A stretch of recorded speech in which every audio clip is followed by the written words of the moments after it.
Bahkan akan ada pertandingan mengundang dari Juventus, Real Madrid, dan Barcelona.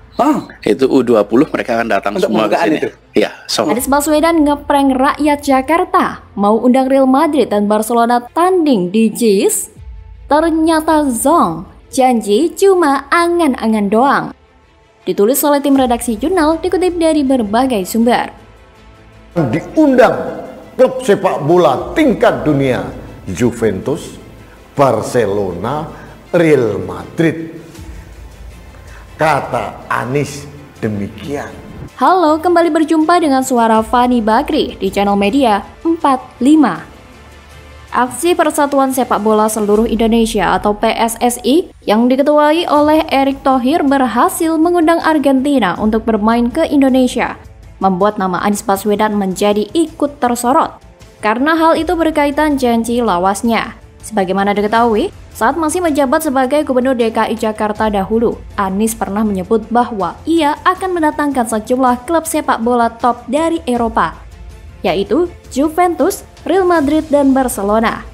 Hal itu disampaikan oleh Anies saat dirinya hadir dalam podcast Dahlan Iskan yang videonya diunggah pada Kamis 18 November 2021 silam. Dalam video yang dibuat sebulan sebelum soft launching Jakarta International Stadium atau JIS itu, Anies menyebut tim U20 dari Juventus, Real Madrid, dan Barcelona akan datang untuk bertanding di tanah air. Padahal kenyataannya baik Juventus, Real Madrid, maupun Barcelona hingga saat ini tidak ada yang bertanding di stadion yang dibangun era Anies itu. Banyak dari warganet yang mengkritik kebohongan Anies, bahkan ada yang menyebutnya sebagai prank terbaik sepanjang masa. JIS memang dibangun dan selesai pada era Anies menjadi gubernur. Konsep single seat stadion menjadi salah satu daya tariknya. Dalam launching yang telah dilakukan tahun lalu, sebenarnya ada janji ambisius Anies. Anies mengaku sempat menghubungi Juventus, Real Madrid, hingga Barcelona. Namun sampai JIS telah diresmikan, faktanya belum ada klub top Eropa yang datang. Ucapan Anies pun kembali viral ketika Indonesia kedatangan Argentina. Menurut warganet, yang penting memang berbicara terlebih dahulu dengan kepentingan apapun. Warganet pun membandingkan sikap Erick Thohir yang tidak gembar-gembor sebelum ada keputusan resmi dari Argentina.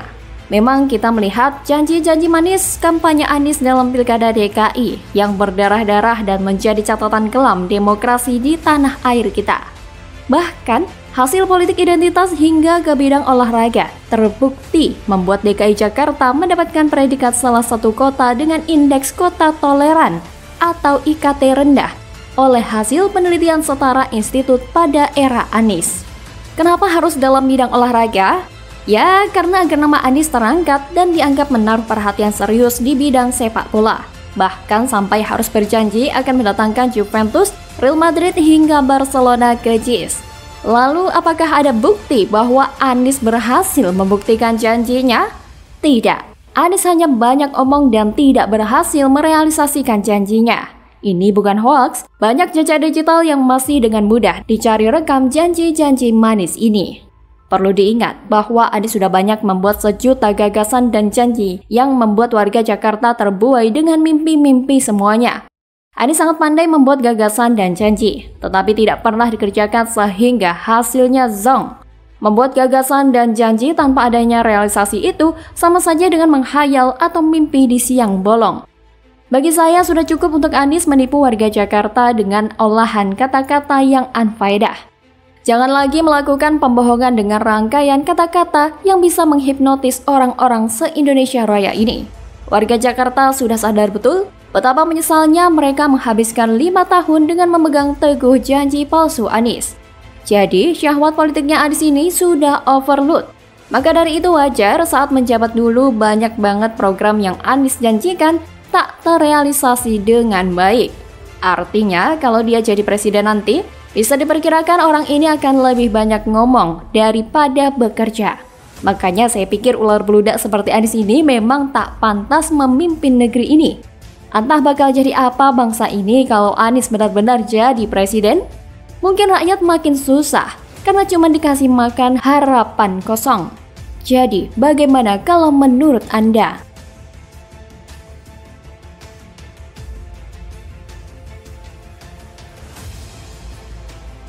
Solusi menghadapi masalah lingkungan hidup, apalagi soal polusi udara, bukanlah terletak di dalam subsidi untuk mobil listrik, yang pemilik mobil listriknya adalah mereka-mereka yang tidak membutuhkan subsidi. Skagma, publik mulai mengerti kenapa Luhut tantang Anies atas kritikan subsidi kendaraan listrik. Anies melawan arus dunia? Ditulis oleh tim redaksi jurnal, dikutip dari berbagai sumber. Sebenarnya gini ya, mengenai mobil listrik ini sudah ada studi yang komprehensif mengenai ini. Jadi ya, seluruh dunia bukan hanya kita. Jadi jangan kita melawan arus dunia juga. Jadi publik mengaku mulai mengerti kenapa Menko Marves Luhut Binsar Panjaitan menantang bakal capres koalisi perubahan Anies Baswedan atas kritikan subsidi kendaraan listrik. Menurut warganet dengan akun Twitter @safrudin69, tantangan Luhut kepada Anies Baswedan menandakan banyaknya kepentingan yang akan terganggu jika subsidi kendaraan listrik dicabut. Sebelumnya, Menteri Koordinator Bidang Kemaritiman dan Investasi Menko Marves Luhut Binsar Panjaitan merang terhadap kritikan Anies Baswedan atas kebijakan subsidi kendaraan listrik. Luhut pun siap memberikan penjelasan kepada siapapun yang mengkritik kebijakan subsidi mobil atau motor listrik tersebut. Luhut mengatakan, kebijakan mengenai subsidi mobil listrik sudah melalui studi yang komprehensif. Menurut dia, pengembangan kendaraan listrik tidak hanya dilakukan di Indonesia, tetapi juga oleh banyak negara di dunia. Dia mengklaim pemerintah mendorong akselerasi kendaraan listrik untuk masa depan bangsa. Luhut menilai, pemerintah telah memberikan banyak insentif untuk bisa menyukseskan kebijakan masifnya kendaraan listrik di Indonesia. Luhut menilai, Indonesia memiliki banyak potensi sumber utama industri kendaraan listrik. Namun, penetrasi kendaraan listrik di Indonesia tak semasif di Thailand atau Vietnam. Karena itu, pemerintah mencari contoh kebijakan percepatan kendaraan listrik ke negara tetangga. Salah satunya adalah memberikan insentif tak hanya bagi industri kendaraan listrik saja, tetapi juga untuk masyarakat sehingga terjangkau. Bukan hanya di Indonesia, subsidi pembelian mobil listrik sesungguhnya terjadi di sejumlah negara, salah satunya di Kanada.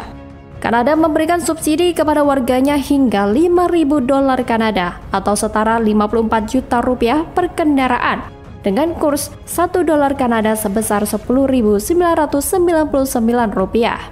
Pada tahun 2021, pemerintah Kanada memperkenalkan target wajib baru bahwa semua mobil light duty truck atau truk penumpang baru yang dijual di Kanada harus bebas emisi pada tahun 2035, yang berarti berinvestasi pada kendaraan yang lebih ramah lingkungan.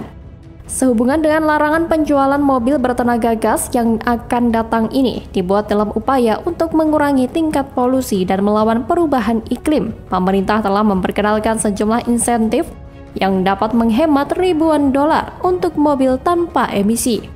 Dari program IZEV hingga alternatif program provinsi, inilah warga Kanada mendapatkan keuntungan dari insentif pemerintah dan mendapatkan subsidi untuk membeli mobil baru pada tahun 2023. Program IZEV pemerintah federal dirancang untuk mendorong warga Kanada beralih ke mobil yang lebih ramah lingkungan dengan menawarkan insentif hingga $5.000 Kanada untuk pembelian atau sewa kendaraan tanpa emisi yang memenuhi syarat.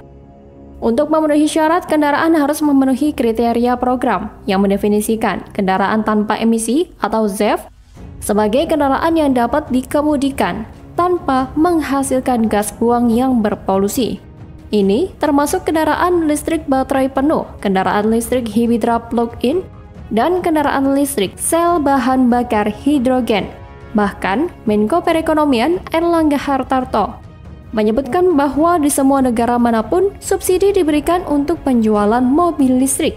Adapun Menteri Perindustrian Agus Gumiwang Kartasasmita juga menyebutkan pada dasarnya pemberian subsidi untuk kendaraan listrik tentu untuk mengurangi emisi karbon.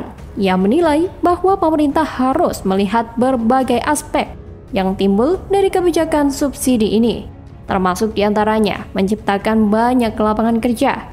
Karena itu, semua pihak harus melihat sebuah kebijakan dari berbagai sisi. Agus menegaskan bahwa pemerintah tengah gencar membentuk ekosistem EV ini dengan melibatkan berbagai pihak. Jadi, melihat fakta tersebut, Anies sudah melawan arus dunia. Anies tidak pernah belajar tentang energi terbarukan. Yang Anies lakukan bukan soal perubahan, namun lebih kepada kebenciannya terhadap pemerintahan Jokowi. Semua program yang Jokowi buat menurut Anies perlu diubah, meskipun Anies tidak memiliki kemampuan itu. Bagaimana kalau menurut Anda?